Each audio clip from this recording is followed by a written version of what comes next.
Hello and welcome, TropeTube, and welcome to another episode of The Tropening.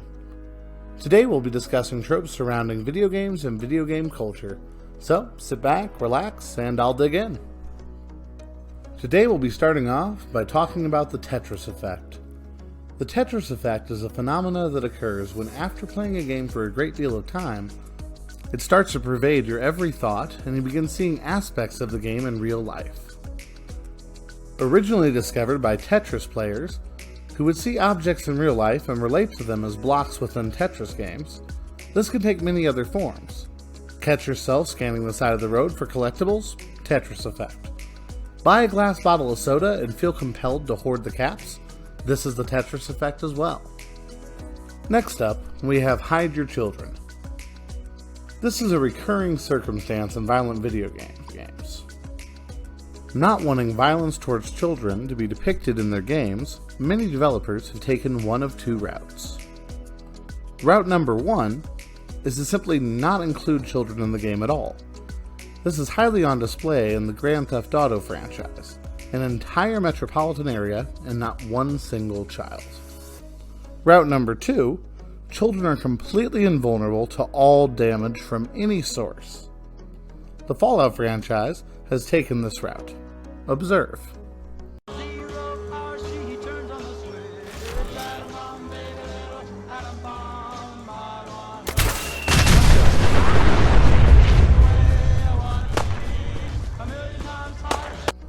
As you can see, after a point-blank nuclear blast, the child is unharmed and runs away. I sincerely hope he forgives me, as we all must make sacrifices for science. Moving on, we have just one more level. This is either said by a gamer who has been alerted by someone they live with that it is getting late, or they have responsibilities to tend to, or it is the tortured internal monologue of a gamer at 3 a.m. when they really should put the game down, but cannot. Either way, it is when a gamer has convinced themselves that they can stop after just a little bit more. I myself have been victim to this numerous times. One of my favorite franchises is Civilization, a turn-based strategy game. Civilization is self-aware of the tendency of its players to succumb to this, to the point that when you go to quit the game, you're given the option to either leave, or you can select just one more turn. And now, for just one more trope, we have a very special guest from a strange land of 3 dimensions. Introducing friend of the show, Mori, from the YouTube channel Nobodylistenstomori. Hello everybody, my name is Mori, and it appears I've successfully invaded TropeTube's little corner of the internet. How delightful. For our final trope today, we will be discussing the trope "It's better as a Let's Play." This is a modern phenomena that has grown with the rise of Let's Plays on YouTube. This trope is characterized by large numbers of people preferring to watch someone else play the game as opposed to playing it themselves. This may be due to the game being very difficult or frustrating, or having such a preponderance of buggy features that it is entertaining to watch someone else encounter them.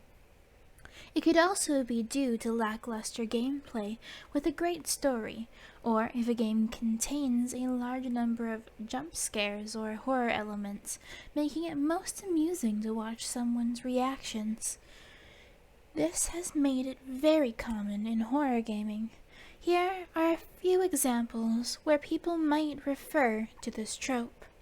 In the horror genre, the first pioneers of this trope are easily the Five Nights at Freddy's franchise, as well as the classic Amnesia: The Dark Descent. These are likely the first widely known occurrences of this trope, as these games are riddled with intense moments and jump scares. Creators like PewDiePie, Markiplier, and Jacksepticeye entertain their audiences with their explosive reactions. A more recent example of this trope in the horror genre would be Phasmophobia, a game that also uses a proximity chat feature, encouraging people to work together, lest one of you gets left behind as another ghost to haunt these halls. Another recent example would be the fascination with Among Us, a simple strategy game where the peak of entertainment lies in the conversations had between crewmates and the way the imposter deceives them. Lastly, in this trope, I present to you Cyberpunk 2077, a game constantly hyped up until its release, known for its incredibly buggy launch. Many people enjoy watching Let's Plays of this to see the story of a game that has been rendered unplayable in many mediums. They also will tune in just to see what glitches a YouTuber might encounter. It also helps that AAA titles of games come with a price tag many can't see themselves paying. Thank you so much for letting me invade your space, sir. I'll leave the rest to you. Bye-bye! Nice to be back in 2 dimensions where I belong. Well, thank you, Maury, for stopping by, and thanks to everyone who sat around and watched. Please like and subscribe for more content in the future, and if you have any tropes you'd like me to go into, leave them down in the comments below. Thanks again. Bye-bye.